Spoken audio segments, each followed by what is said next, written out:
அதுக்கப்புறம் வைரமுத்து சார் கருவாச்சி காவியத்துக்கு இது பண்ணி மணியந்தரம் போட்டால் தான் நல்லா இருக்குன்னு எம்டிகிட்ட கேட்டேன். சரி அவர் ஏற்கனவே இப்போ ஒன்று வேறு ஏதாவது நிறுத்திட்டு வேணால் போட சொல்லலாமா அப்படின்ற மாதிரி சொன்னபோது எனக்கு கொஞ்சம் ஒரு ஃபீலிங் எனக்கு என்னென்னா, அது இதுக்காக நான் நிறுத்திட்டு பண்ண ஒன்று எடுத்துட்டேன் நான். அதை நான் கம்ப்ளீட் பண்ணுறேன். நான் கொடுங்க. இல்லை கொடுத்தா உங்களுக்கு எங்களுக்கெல்லாம் சந்தோஷமாக இருக்காங்க. 8ல் அவஸ்தைப்படுவாங்களே உங்ககிட்ட படம் வாங்கினேன். 8 உங்கள் நீங்கள் பத்திரிக்கை நடத்துறதுனால உங்களுக்கு தெரிஞ்சிருக்கும். அது படம் வரத்துக்குள்ள வயிற்ற ஃபார்மை கொடுத்தாவணும் பேஜை முடிக்கணும் அப்படின்ற ஒரு இது. ஸோ இப்படி இருக்கும்போது அந்த மாதிரி டைமில் எனக்கு தைரியமாக நிஜமாக சொல்லுவேன். இதுக்கு ஊருக்கு வர போனக்காரு அவர்கிட்ட சொல்லி வைரமுத்து உங்கள் ஊரெலாம் பார்க்கணும் சார் எனக்குன்ட்டு.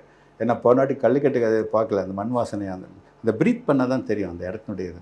ஸோ அதை ஒரு 2 நாள் அங்கே மதுரைக்கு போயிட்டு நான் பார்த்துட்டு அவரோட இப்போ ரவுண்ட் பண்ணி ஸ்டடி பண்ணிட்டு வந்தேன். ஸோ அப்படி வரும்போது ஒரே வாரத்தில் 3 தொடர் கதைக்கு 3 டிஃப்ரெண்ட். இந்த பக்கம் ஒரு ஹிஸ்டாரிக்கல், ஒரு ஆர்டிக்கல், ஒரு மண்வாசனை கதை.